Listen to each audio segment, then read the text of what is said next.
Iman timbul dari pendengaran, dan pendengaran oleh firman Kristus. Iman hanya timbul dari apa? Pendengaran. Akan apa? Firman Kristus. Makanya kalau kita lihat ya di TV, soal ekonomi lah, soal negara-negara lah, banyak kali hati kita itu malah jadi sejahtera enggak. Kita pengetahuannya nambah, oh ada perang di sini, keadaan Indonesia seperti ini, keadaannya ini seperti ini. Tapi banyak kali ketika kita mendengar, kita melihat berita seperti itu, hatinya enggak damai, sejahtera. Kita jadi takut. Yo ya, nanti kalau Indonesia jadi kayak 2020 kemarin gimana ya? Ada COVID, terus semuanya pada di situ pecatin gimana ya kayak gitu. Atau kita yang pernah datang seminar, terus MC-nya ngomong, ayo ngomong sama-sama saya, sukses.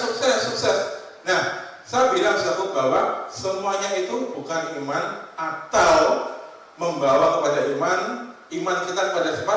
Kristus. Yang satu berita, yang satu kalau kita hadir di acara tertentu, pas kita disuruh ngomong, yo kamu sukses, kamu kayak itu motivasi, itu sugesti. Tapi ketika kita mendengarkan firman Kristus, kita baca Alkitab, kita merenungkan firman Tuhan, kantongnya sih masih kosong, nol di rekeningnya belum nambah, tapi dalam hati kita tiba-tiba muncul satu pengharapan. Yakinlah Tuhan bisa lah.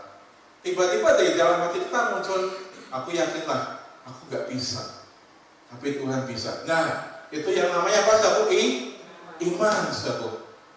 Mereka kalau kita kuatin, banyak baca Alkitab, banyak dengar firman Kristus, hanya firman Kristus, Mengapa Alkitab kok ngomong spesifik tentang firman Kristus?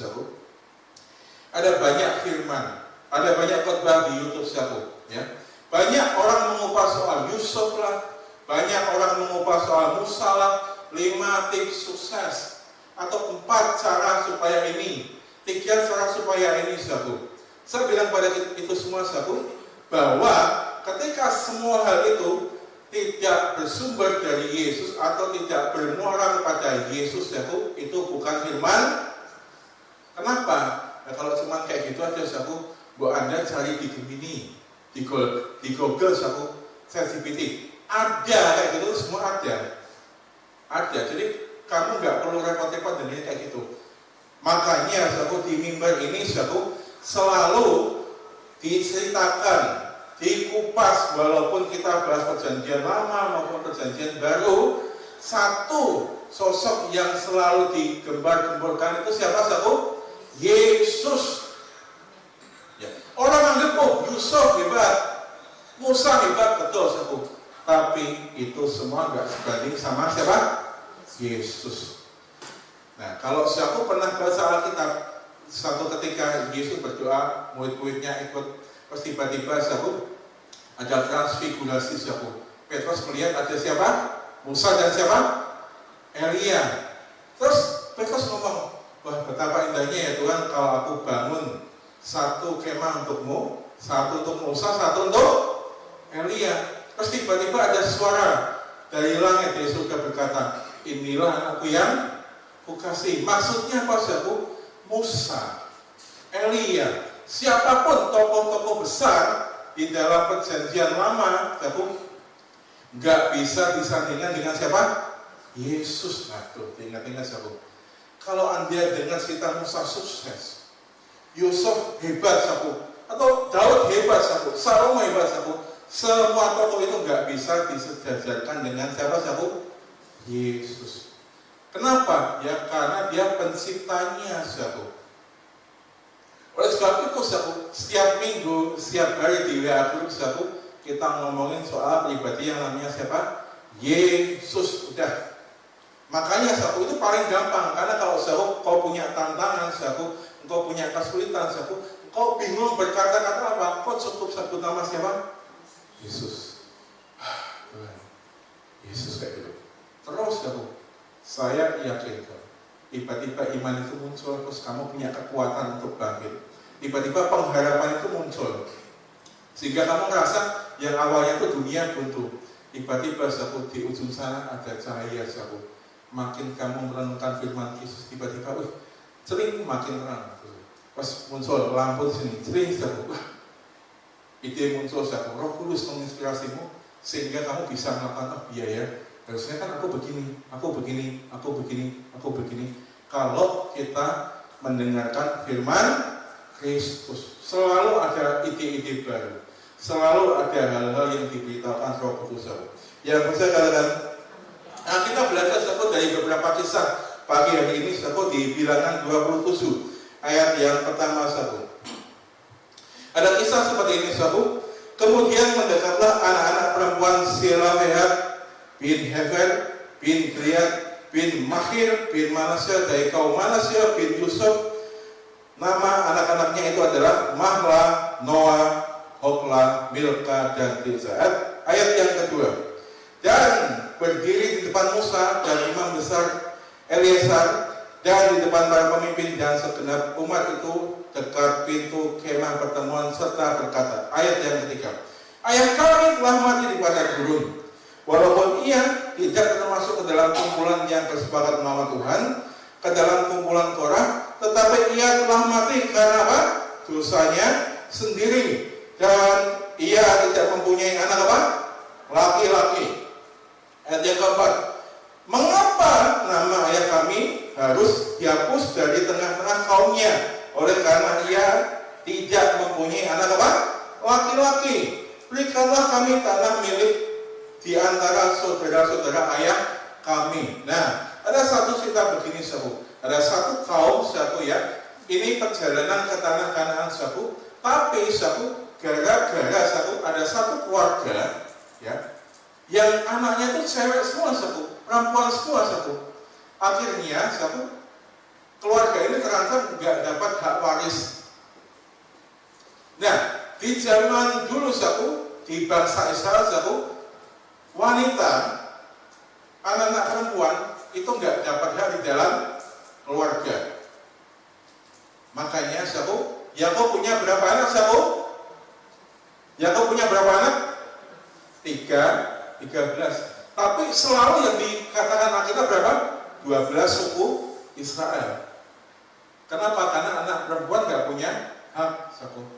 Tapi saudara, ada harapan di keluarga ini saudara. Anak-anaknya punya harapan, anak-anaknya punya iman kecil saudara. Walaupun sebenarnya ini sudah masuk hukum saudara, hukum suatu bangsa, bahwa kalau anak perempuan atau wanita nggak akan dapat hak apapun dalam suatu keluarga. Tapi anak-anak Selofehad ini saudara punya pengharapan saudara. Harusnya kan kita dapat ya tanah itu ya. Kan kita sama-sama orang Israel, kita bangsa Israel saudara. Dan mereka dengan berani saudara datang kepada Musa saudara ya, di depan semua orang saudara. Mereka ngomong, loh Musa, tolong sampaikan ke Tuhan. Harusnya kan kita dapat kayak gini.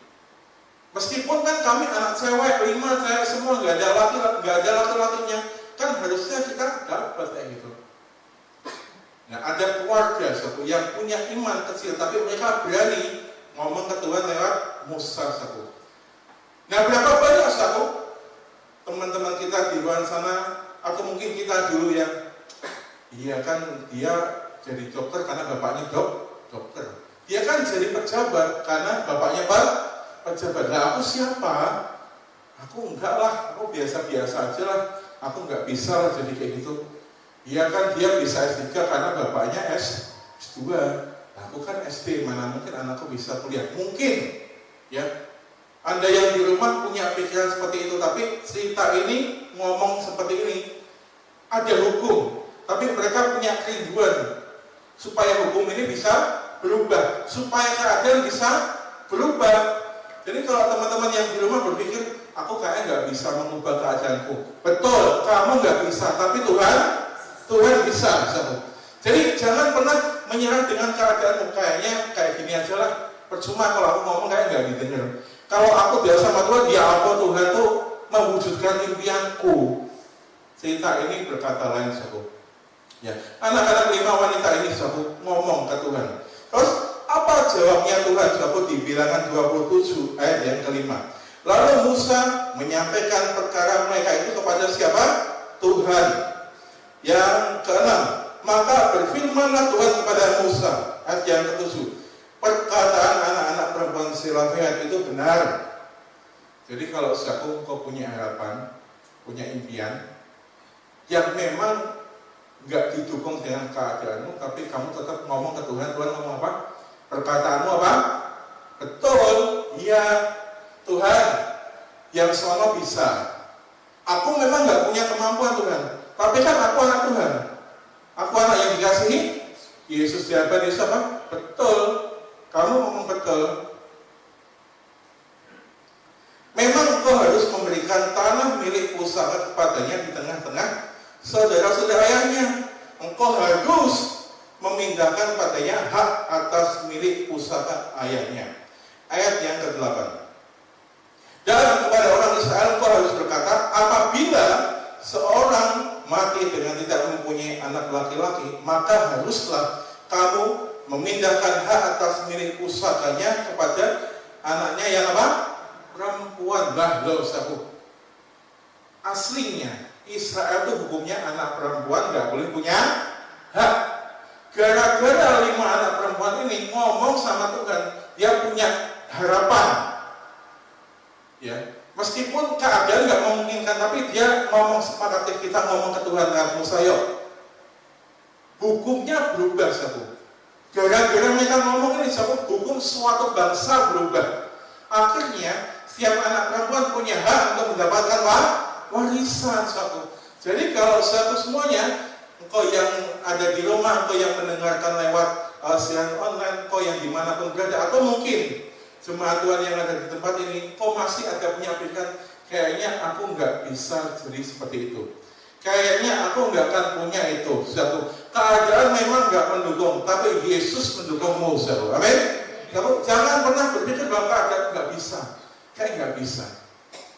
Ya si itu kan bisa. Ya karena kan ini, kan aku siapa? Enggak, sabu. Yesus bisa, sabu. Ya, jangankan cuma keadaan, hukum di suatu negara aja bisa berubah. Yang penting kita punya niat, sabu. Kamu punya niat, punya harapan. Datang pada siapa? Tuhan, sabu. Dan Tuhan bisa mengubah segala sesuatu yang tadinya nggak mungkin.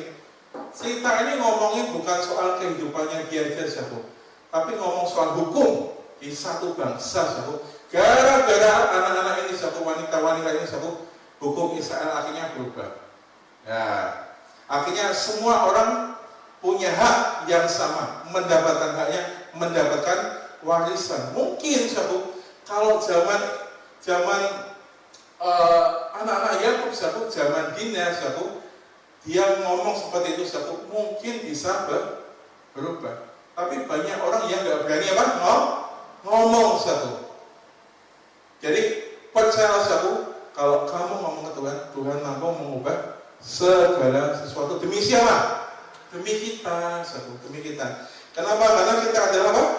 Anak-anak yang dikasih Yesus, sabu. Apa yang perjanjian baru katakan tentang ini, sabu, di dalam Efesus 1 ayat yang ke-11, sabu. Aku katakan di dalam Kristus, karena di dalam Dialah kami mendapatkan bagian yang dijanjikannya, yang dari semua ditentukan untuk menerima apa? Bagian itu sesuai dengan apa? Maksud Allah. Kalau engkau baca Alkitab bahasa Inggris, aku kata bagian itu diterjemahkan dengan everything. Maksudnya apa, sabu? Bagian itu tuh ngomong soal semuanya. Segalanya, sabu. Di dalam Kristus, sabu, kita punya segalanya. Jadi kalau kita yang berpikir kayaknya ya inilah roda dua aja cukup, setel bundar itu kan buat orang lain, sabu. Nah, Tuhan itu kan pencipta langit dan bumi dan segala isinya, sabu. Jadi nggak usah takut mikir, aku mau punya ini, aku mau ini. Nggak apa, sabu.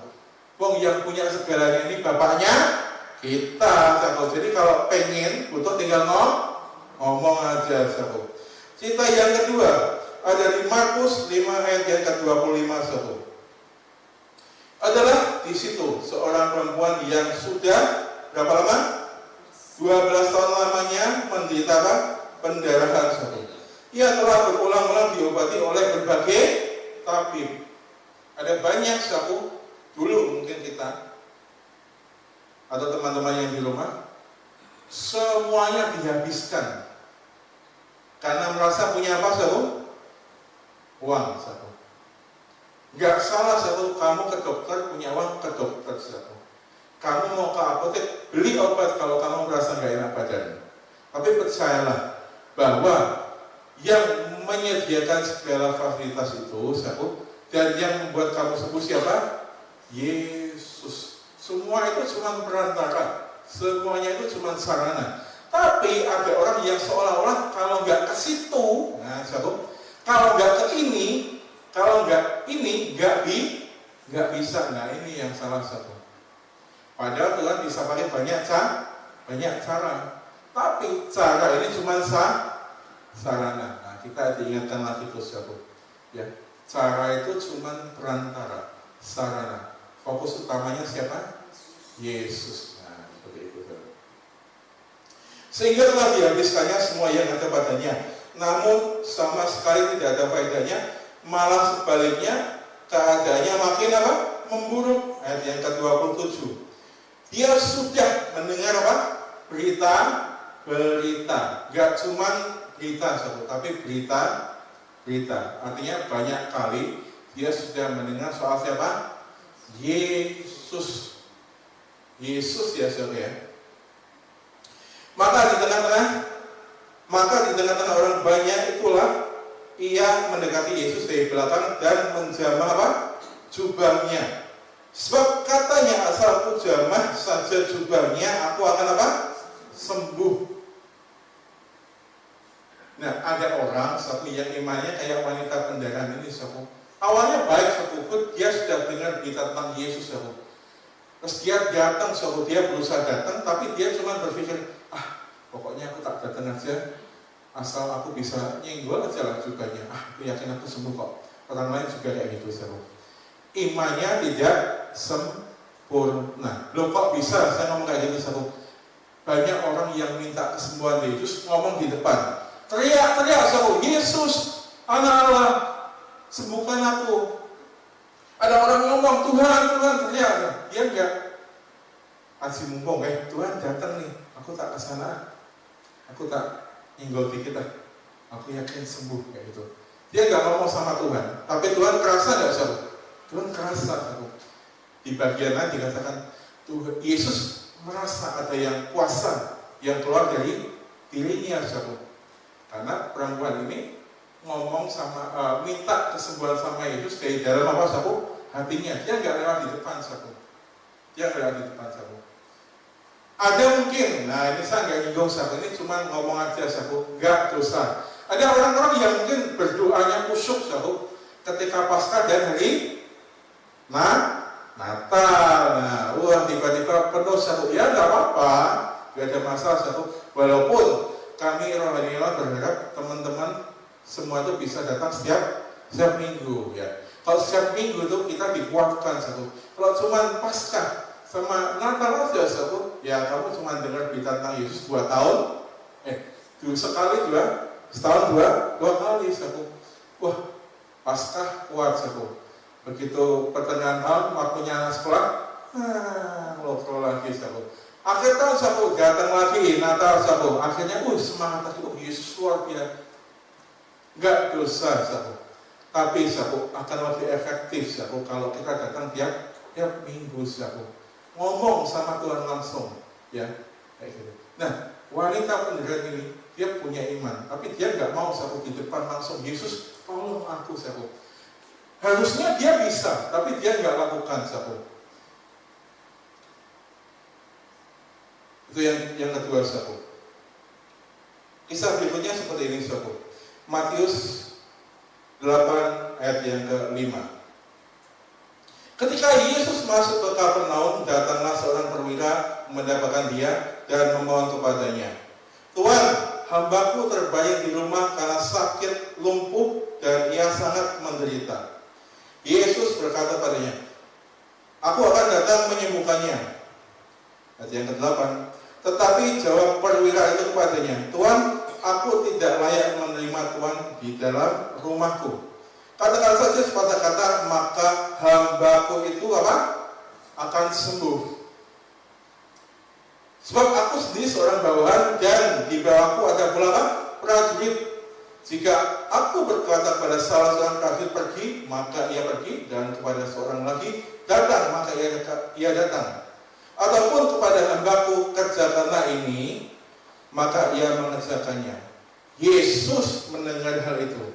Heranlah ia dan berkata kepada mereka yang mengikutinya, aku berkata kepadamu, sesungguhnya iman sebesar ini tidak pernah aku jumpai pada seorang pun di antara orang Israel. Yang mau saya omongin pagi hari ini adalah begini, saudara. Tuhan Yesus itu menjawab doa kita di semua level iman, saudara. Yang bisa katakan? Ada yang kayak anak-anak Selafian, saudara. Wah, berani ngomong langsung di depan semua orang. Musa, harusnya kan keluarga kami dapat toh. Coba tolong kamu ngomong ke Tuhan. Musa ngomong ke Tuhan. Itu anak-anak Selafian itu ngomong seperti itu, saudara, di depan semua bangsa, di depan semua orang. Dia ngomong, loh, harusnya kami dapat dong. Tapi ada orang juga satu yang kayak wanita pendengar ini. Aku kok mau ngomong di depannya, kok kayak gimana ya? Orang-orang ramai, sungkan. Ya. Ini ngomongin orang-orang yang kalau zaman sekarang itu disebut apa, sabu? Introvert, sabu.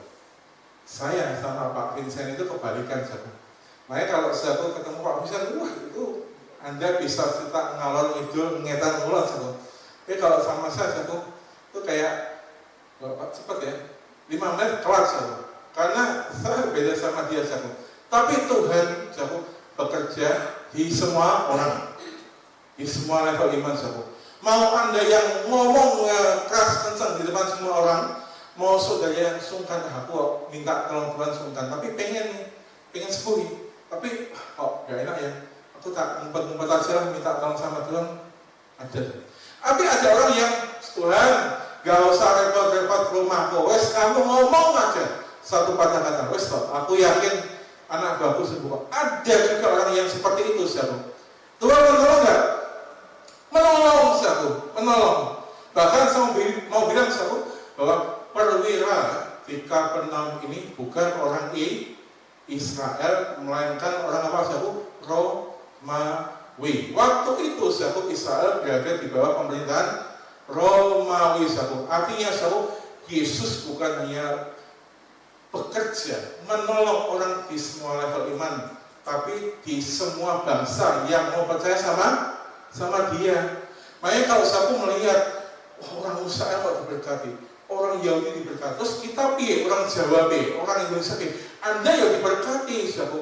Yesus gak lihat, oh kamu orang mana, nah orang Israel berkatnya lebih, nah orang sini berkatnya dikit-dikit aja. Enggak, sabu.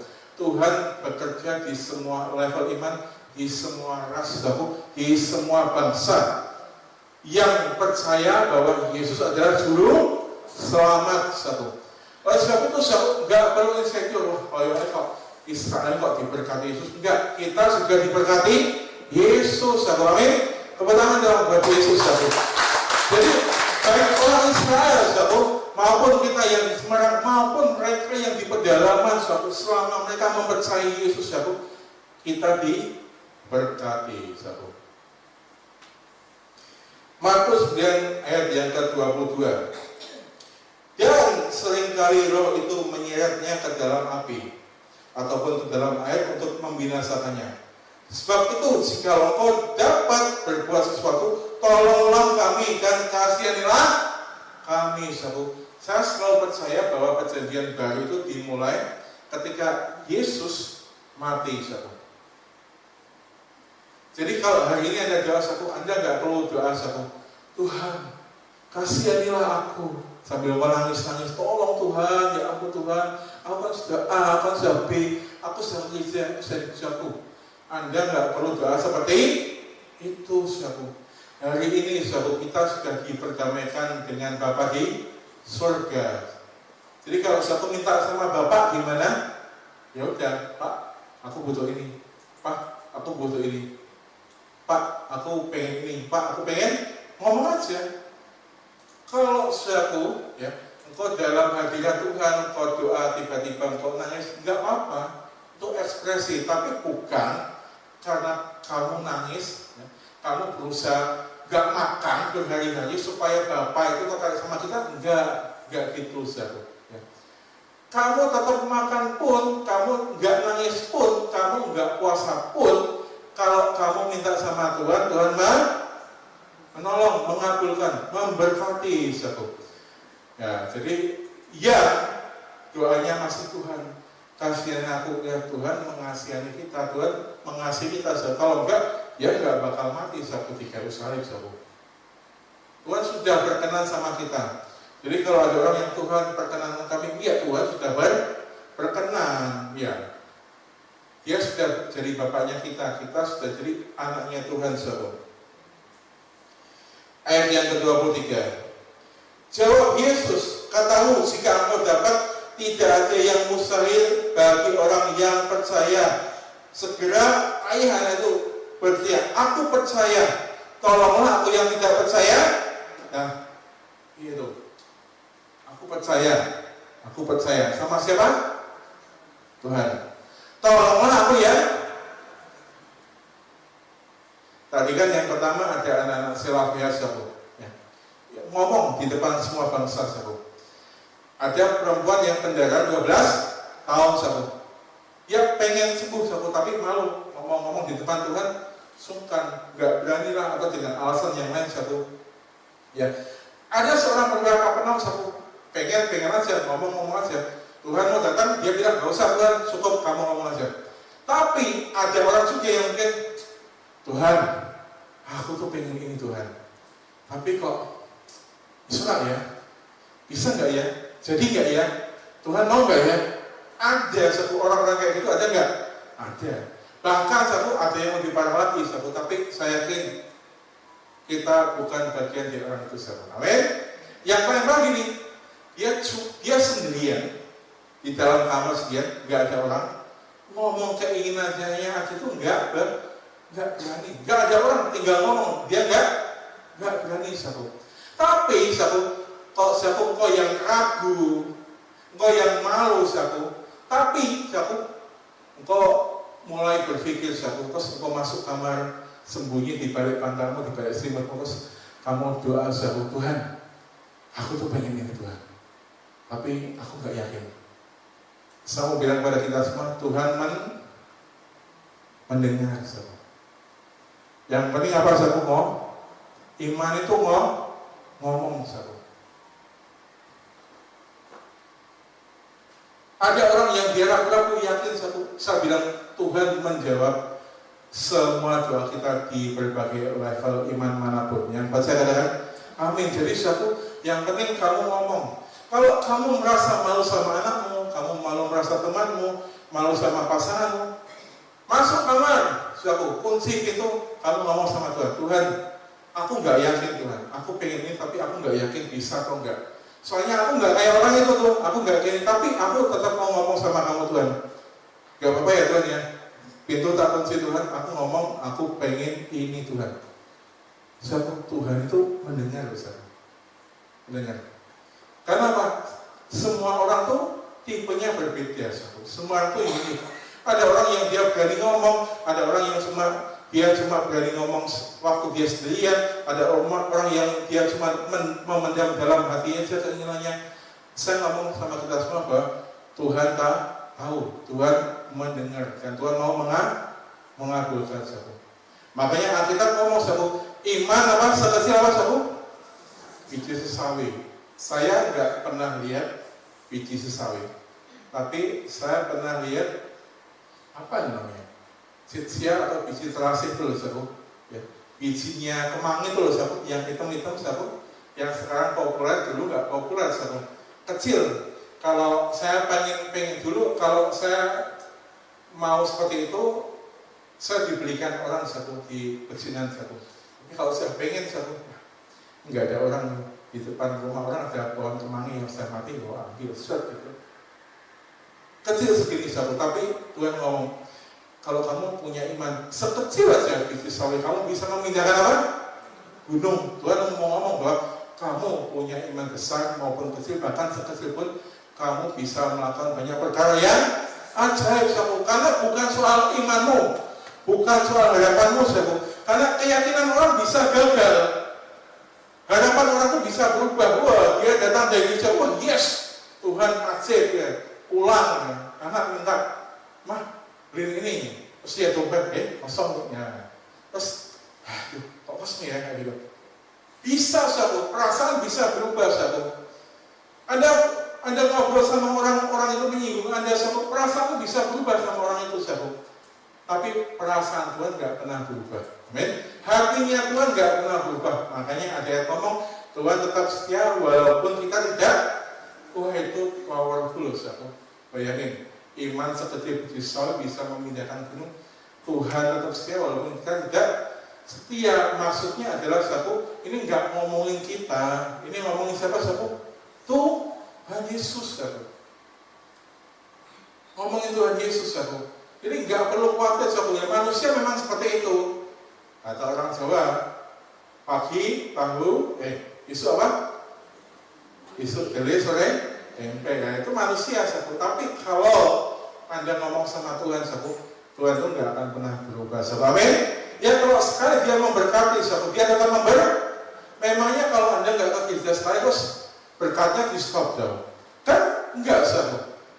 Memangnya kalau kita melakukan kesalahan satu, terus kita nggak diberkati itu, kan ya enggak. Pekerjaan kan ya tetap jalan. Itu bukti kasih setianya Tuhan di dalam kehidupan kita. Amin. Jadi Tuhan bekerja di semua level iman. Kamu mau imanmu, merasa imanmu kecil lah, merasa kamu orangnya bimbang lah, merasa kamu orangnya pemalu, satu hal yang penting kamu mau ngomong sama siapa? Tuhan. Mister. Percaya Tuhan nyatet tuh. Semua keinginan kita dicatat. Jadi makanya banyak-banyak ngomong ya. Terus orang lain ngomong lah, kok ngomong kok? Ya ngomong gampang tuh, gampang. Yang susah tindakannya. Makanya Yesus yang berkorban buat kita. Tapi percayalah saudara, kalau kita berani merenungkan firman Kristus, mau merenungkan firman, kita mau ngomong satu, tindakan-tindakan itu pasti nyusul. Karena bertobat itu metanoia, perubahan pikiran. Kalau pikirannya sudah berubah, tindakannya pasti akan mengikuti satu. Kalau kamu sudah mendengarkan firman Kristus satu, mulut pasti ngomong satu, enggak tahan satu. Kalau mulut sudah sering ngomong satu, akhirnya perkataan itu jadi identitas. Begitu perkataan jadi identitas, satu tindakannya berubah. Nah, kayak gitu. Jadi kalau kita ngomong sama orang lain, kok kamu nggak berubah, satu, ya karena identitasnya dia nggak berubah, dia belum ngomong. Begitu orang ngomong soal firman Kristus, begitu orang merenungkan firman Kristus, hidupnya berubah satu, tindakannya berubah satu. Efesus 1 ayat yang ke-22. Dan segala sesuatu telah diletakkannya di bawah kaki Kristus. Dia telah diberikannya kepada jemaat sebagai apa? Kepala. Jadi Yesus adalah apa? Kepala. 23. Jemaat yang adalah apa? Tubuhnya. Jemaat yang adalah tubuhnya, yaitu kepenuhan dia yang memenuhi semua dan segala sesuatu. Saya ulang lagi satu. Yesus adalah apa? Kepala. Kita adalah siapa? Kita tubuhnya. Terus segala sesuatu letaknya di mana satu? Letaknya di bawah kaki Kristus. Ini segala satu-satu. Kepala itu Tuhan Yesus. Kita anggota. Segala ini ada di mana satu? Di bawah kaki Kristus satu. Nah, banyak orang seperti satu. Orang itu pengen segala sesuatu satu. Tapi karena mindsetnya bukan mindset Kristus, pikirannya bukan pikiran Kristus, dia berpikir, aku pengen segala sesuatu itu. Aku kesini dulu lah. Kan aku belum berkenan. Aku belum berpulang. Aku belum melayani. aku belum puasa, aku nggak baca ayat rutin. Nah ini sudah mulai rutin. Kayaknya aku layani, aku baru mengambil. Dapat nggak sabu? Dapat, tapi kan harusnya kan nggak kayak gitu sabu, betul? Kalau Yesus adalah kepala, kita adalah anggota tubuhnya. Kalau segala sesuatu sudah diletakkan di bawah kaki Kristus.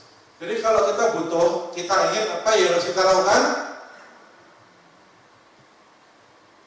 Ambil aja satu. Kenapa kok pusing sih? Kenapa kok harus ngomong? Aku nggak layak Tuhan. Aku kan belum A, aku kan belum B. Ngambilnya pakai iman satu. Gampang satu. Ada ayat seperti ini satu. Apapun yang kamu doakan, ya, percayalah bahwa kamu apa? Telah. Apapun yang kamu doakan, percayalah bahwa kamu telah menerimanya, maka hal itu akan diberikan kepadamu. Saya kasih contoh seperti ini, saudaraku. Suatu ketika, saudaraku, mungkin saudaraku kan tentu Anda pernah jual suatu barang apapun.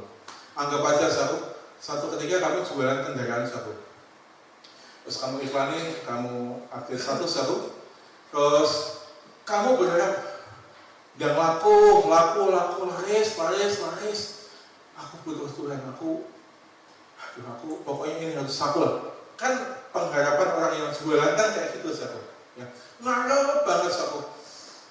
Bisa nggak ya harganya pas kayak kan awal-awal seperti itu saku. Sampai akhirnya saku, katakanlah kendaraan itulah aku saku. Terus perasaanmu gimana saku? Akhirnya laku, yes, laku. Terus tiba-tiba ada orang yang telepon kamu saku. Ada orang yang telepon kamu ngomong, kendaraanmu masih gak? Ya, telat. Sudah laku lah, kamu gak bilang loh. Kan sudah update status saya kemarin, sudah diiklan ini kemarin. Satu, bayangin kalau feeling good-mu itu satu, perasaan senangmu itu satu, ditempatkan di hari, di waktu ketika kamu waktu mengiklankan kendaraan itu satu. Jadi waktu kamu jualan, waktu kamu ngelakuin sesuatu satu, feelingnya itu sudah enggak, laku enggak ya? Tapi feelingnya, wah, yes, pasti laku nih, pasti laku. Kamu buka orang, wah, pokoknya hari ini masih laris nih. Buka, aku yakin lah, biasanya tutup jam 12, wah, kayaknya hari ini jam 9 tutup lah. Feelingnya itu sudah kayak gitu dulu satu. Kalau feelingmu sudah feeling good dulu satu, kamu merasa seperti kamu sudah menerima walaupun sudah diterima belum? Belum satu. Tapi kamu meyakini hatimu tuh kayak senang banget. Pasti hal itu terjadi.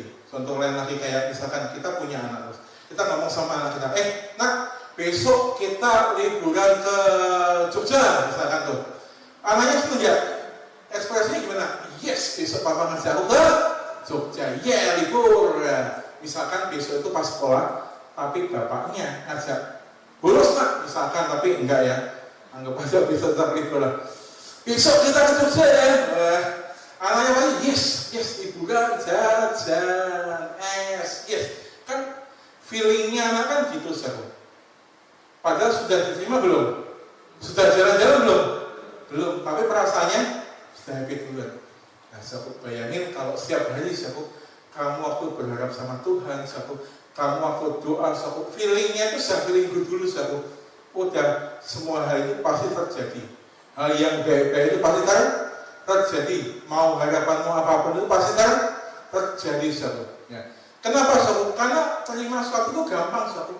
Kamu tinggal feeling good, kamu tinggal ambil di bawah kaki Kristus. Ya udah, kamu pengen apa sahabat? Ya, pengen masa depan anakmu, pengen sekolah anakmu, pengen utang-utang lunas sahabat. Ya lihat tuh sahabat. Dulu saya kayak gitu sahabat. Ya. Atau mungkin kamu pengen rumah, pengen kendaraan sahabat. Ya, minta sama siapa? Tuhan. Terus kalau ada orang yang ngomong, wah kamu ini bahasa Semarangnya ya, apa ya, nggak usah ngayal lah, nggak usah minta yang tinggi-tinggi lah, biasa-biasa aja lah. Nah, saku, untuk hal-hal yang seperti itu Tuhan ada untuk kita, saku. Jadi kalau kamu merasa Kamu harus gini, sabu. Kita itu harus, Bapak kita tuh punya segalanya, sabu. Segalanya itu kayak gimana, sabu? Semuanya. Kalau kita mempercayai Yesus, kita mengalami Yesus, sabu. Kita pasti merasa hidup kita itu pantas, hidup kita itu dilayakkan, sabu. Makanya, sabu, kalau kita mendengarkan firman Tuhan, sabu, sebenarnya kita sedang secara tidak langsung, sabu, memantaskan kita, sabu. Kita dengar berita tentang Yesus, sabu, supaya kita menyadari kepantasan kita gitu, sabu. Kenapa? Karena ada banyak orang, sabu, yang merasa dirinya nggak pantas untuk meraih segalanya itu. Dia berpikir, oh, kalau aku mau A, aku harus gini dong, aku harus ini. Sehingga, sabu, hubungannya sama Tuhan nggak berdasarkan kasih Bapa dan Anak, tapi transaksional. Kan banyak yang seperti itu, sabu. Makanya Alkitab itu sudah kasih contoh banyak banget, sabu. Banyak banget, sabu. Supaya apa, sabu? Supaya kita melihat hubungan Bapa dengan kita itu dengan kasih, sabu. Karena kalau kita ngomongin, kita minta sama Tuhan berdasarkan transaksional, Tuhan, aku mau ini. Terus kita bernazar, sabu. Nazar itu dulu, sabu, zaman bangsa Israel belum kenal Yesus. Hari ini kita kenal siapa? Yesus. Kita mengalami Yesus. Kita nggak perlu bernazar lagi, sabu. Minta ya tinggal minta aja, kita nggak perlu Tuhan. Kalau aku Tuhan sekian, nanti aku akan kasih sekian. Kita nggak perlu kayak gitu, sabu. Kalau kita memang belum punya, ya nggak usah kasih. Kalau kita memang diberkati, kita punya Tuhan kasih aja, sabu. Kayak gitu, sabu. Karena hubungannya Tuhan Bapa di surga dengan kita itu nggak urusan transaksi yang kayak gitu, sabu. Ya. Kita cukup meraih segala sesuatu itu dengan iman. Iman itu apa, sabu? Pengharapanmu, sabu. Keinginanmu. Kamu tinggal ngomong sama Tuhan. Dan saya mau ngomong sama kita semua, cobalah, sabu. Renungkan firman Tuhan, sabu. Sehingga kamu tuh mengalami hal-hal yang kecil-kecil nggak apa-apa, sabu. Sampai akhirnya tuh kamu punya pengalaman sama Tuhan untuk hal-hal yang besar, sabu. Nah, kalau saya yakin kita semuanya sudah punya pengalaman bersama dengan Yesus. Pikirannya digedein lagi, sabu. Minta yang besar gitu, sabu. Kan kita kan mau jadi berkat buat bangsa. Nah, jadi berkat buat bangsa-bangsa. Levelnya pemasukan UMR, iya nggak nyambung, sabu. Makanya, sabu, renungkan firman Tuhan, sabu. Kita menyadari betapa kita dikasihi siapa? Yesus. Kita merasa dilayakkan untuk jadi anak Tuhan. Kita disucikan Yesus. Ya, kita diputuskan Yesus, sabu. Kita dibenarkan Yesus. Berkat ada di atas kepala orang benar. Jadi kemanapun kita berada, berkat ngikut, sabu. Doa, sabu. Ngomong sama Tuhan, minta yang besar, sabu. Minta yang gede, sabu. Kalau kita mau jadi berkat buat orang lain, sabu, nggak mungkin toh. Kita aja buat diri sendiri nggak cukup. Terus kita jadi berkat gimana? Minta yang besar, sabu. Yang besar, sabu. Gimana caranya kita bisa minta yang lebih besar lagi? Dengarkan firman Kristus, sabu. Jadi harapanmu tuh makin lama makin besar. Tapi harapanmu tuh kamu taruh sama siapa? Yesus. Begitu harapanmu secara manusia itu kabur, sabu. Wah, kamu bisa jadi berkat buat orang lain, bisa jadi berkat buat bangsa-bangsa, itu nikmat sekali, sabu. Ya. Harapan Tuhan itu, sabu, kita itu nggak cuma sukses di kampung kita, jago di perumahan kita ahli di dalam warung kita yang satu peta, enggak, sabu. Harapannya Tuhan itu besar banget, sabu. Makanya kan Tuhan ngomong, nak, minta nak. Sampai saat ini kan kamu belum minta dong, minta. Kalau kamu minta kan aku senang juga kalau aku bisa memberikannya sama kamu, sabu. Tiketnya cuma pakai sabu apa? Iman, sabu. Jadi mulai hari ini, sabu, minta sama Tuhan, sabu, yang lebih besar, sabu. Kalau kamu ngerasa kayaknya tanggunganku itu akan lunas nih dalam 1 tahun, minta Tuhan, aku mau tanggungan lunas. Kalau kita belum berani 6 bulan, ya Tuhan, pokoknya kurang setahun lah lunas, ya. Tapi besok lagi ketika kamu mendengar firman Tuhan, kamu semakin yakin, minta lebih cepat lagi, minta lebih cepat lagi, minta lebih besar lagi, saudara. Sehingga orang lain itu, saudara, ketika lihat itu, gila, si ibu ini kok ketoknya kemarin kok tanggungannya banyak banget, diketok-ketok, didatang terus, tapi kok hari ini bisa ngobrol di depan rumah tanpa muka besar kalau didatangi, ya proyek itu, saudara, minta sama Tuhan, saudara. Actually sebenarnya lebih cocoknya kamu ambil, saudara. Karena semuanya sudah disediakan siapa? Yesus. Kamu ambil. Cara ngambilnya gimana? Ngomong, saudara. Kamu tinggal ngomong seperti perwira Kapernaum, Tuhan ngomong aja sepatah kata. Seperti anak-anak Silafiat, ngomong aja. Aku pengen ini Tuhan. Harusnya kan aku bisa. Kayak gitu, saudara. Jadi percayalah, saudara, bahwa semuanya yang dicari-cari bangsa yang tidak mengenal Allah itu, satu, semua orang, satu, yang ngomong bagian itu, semua yang disebut segalanya itu sudah diletakkan di bawah kaki siapa? Kristus. Kristus adalah kepala, kita anggota tubuhnya. Jadi kalau satu kau butuh, kau ingin tinggal ambil aja, tinggal ambil aja.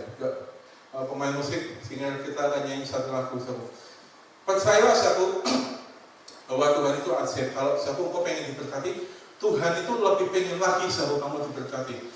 Kalau kamu pengen punya umur yang panjang, sahabat, Tuhan itu pengen banget sahabat kamu umurnya panjang, sehat, bisa melihat keturunanmu, bisa gendong cucu-cucumu tanpa apa, sahabat. Aduh, apa nih? Nah, kalau orang Jawa itu sama, boyo enggak dalam keadaan kayak gitu, sahabat. Amin. Ya kita nyanyi, sahabat.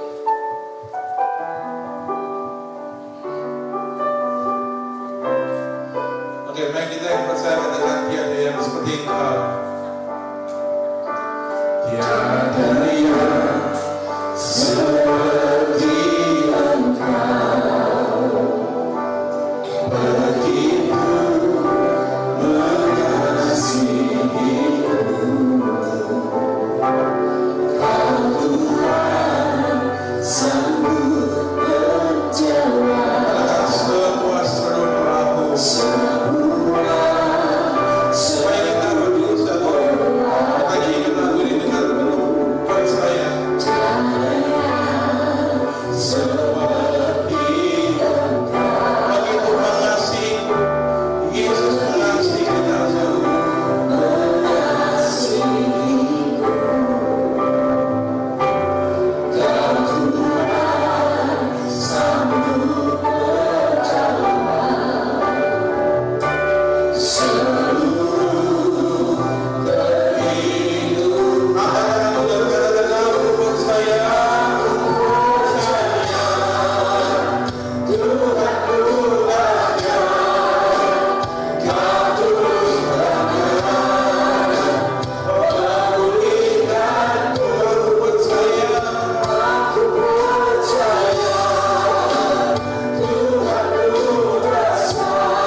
Percayalah bahwa Tuhan mau menyembuhkanmu, Tuhan mau memberkatimu, saudara. Dia adalah Bapa kita, saudara, kita adalah anaknya. Kalau kamu berusaha, kamu hanya minta, saudara, tinggal minta sama Dia. Kamu hanya tinggal ngomong apapun yang kamu butuhkan. Kamu mau minta apa, saudara? Kamu butuh apa, saudara? Kamu ingin apa, saudara?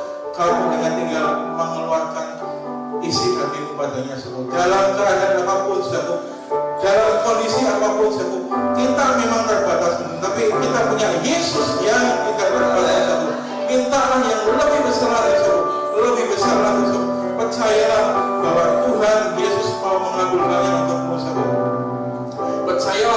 Tuhan mau menjawab semua doa-doa kita. Hanya satu yang kita butuhkan, yaitu iman yang percaya pada siapa satu Yesus ya Tuhan. Percayalah bahwa apapun yang kamu dapat inginkan, Tuhan sudah mewujudkannya. Tuhan, terima kasih untuk kabar baik siang hari ini. Kau memberkati setiap kami yang hadir, Kau memberkati kami baik yang di tempat ini maupun di rumah. Tuhan memberkati semua keinginan kami. Kami tahu Tuhan, ada banyak tantangan yang kadang kami nggak bisa.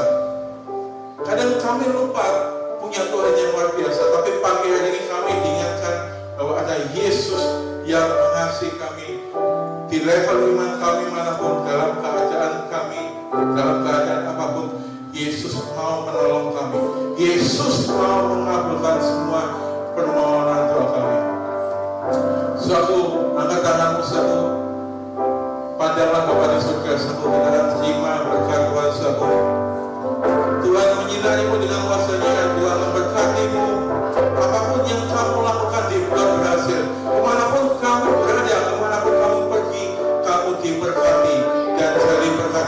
Kita akan terus naik dan tidak akan turun. Kita jadi berkat buat bangsa-bangsa. Tuhan memberkati kita dengan